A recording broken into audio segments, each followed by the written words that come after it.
একটা শহর ছিল, নাম তার গাজা, যেখানে সূর্য উঠত না, উঠত ধোঁয়া, যেখানে শিশুরা স্কুলে নয় কবরস্থানে ভর্তি হতো।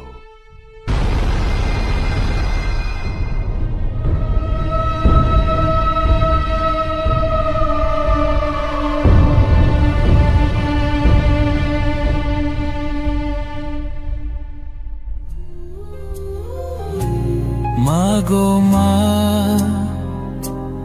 ও গো মা, তুমি কোথায়?